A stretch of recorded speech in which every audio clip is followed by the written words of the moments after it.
पिछले कुछ टाइम से इंटरनेशनल कमोडिटी प्राइसेस काफ़ी वोलेटाइल रही हैं। आज की वीडियो में हम इंटरनेशनल कमोडिटी की करंट प्राइसेस और ट्रेंड्स पे बात करेंगे।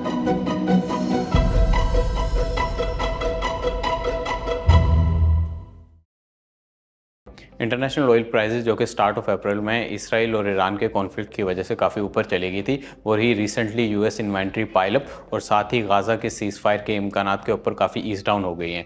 करंटली WTI की प्राइसेस $77 पर बैरल पे आ गई हैं, जो कि अपने हाइज पे $87 पर बैरल पे टच की थी। साथ ही ब्रेंट की प्राइसेस भी ईज डाउन होकर $82 पर बैरल पे आ गई हैं, जो अपने हाइज पे $91.2 पर बैरल पे टच की थी इन दी स्टार्ट ऑफ अप्रैल। इसके अलावा इंडस्ट्रियल मेटल्स में HRC के प्राइसेस अपने सप्लाई कंस्ट्रेंट खत्म होने की वजह से ईज डाउन होकर $530 पर टन पे आ गई हैं, जो कि current year to date around 12% का डिक्लाइन बनता है। जबकि इसके बरक्स कॉपर की प्राइसेस EV में हाई डिमांड की वजह से बढ़ के $4.6 पर पाउंड तक आ गई हैं, जो कि CY24 के स्टार्ट में सिर्फ $3.9 पर पाउंड पे थी। इसके अलावा पाम ऑयल की प्राइसेस जो कि स्टार्ट ऑफ अप्रैल में बैड वेदर कंडीशन की वजह से इंक्रीज होकर अराउंड $950 पर टन पे चली गई थी, वो भी करंटली ईज डाउन होकर अराउंड $820 पर टन पे ट्रेड कर रही हैं। इसके अलावा कॉटन की प्राइसेस यूएस की कॉटन कंसर्न्स के ईज डाउन होने और साथ ही मेनलैंड चाइना से कम डिमांड होने की वजह से ईज डाउन होकर currently 83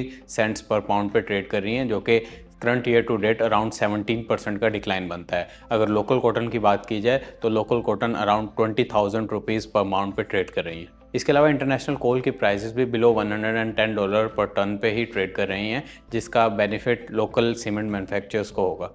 overall international oil prices के कम होने का इम्पैक्ट पाकिस्तान में भी होगा, जहां लास्ट टाइम भी फोर्टनाइटली रिव्यू में पेट्रोलियम प्रोडक्ट की प्राइसेस में कमी आ गई थी। इस दफ़ा भी हम एक्सपेक्ट कर रहे हैं कि गवर्नमेंट पेट्रोलियम प्रोडक्ट की प्राइसेस में मज़ीद कमी अनाउंस करेगी। साथ ही पाम ऑयल की प्राइसेस ईज डाउन होने का इम्पैक्ट भी लोकल मार्केट में होता है, जहाँ वेजिटेबल ऑयल की प्राइसेस ईज डाउन हो जाती हैं। For more informative videos like this, please subscribe to our YouTube channel and follow us on other social media handles. Thank you.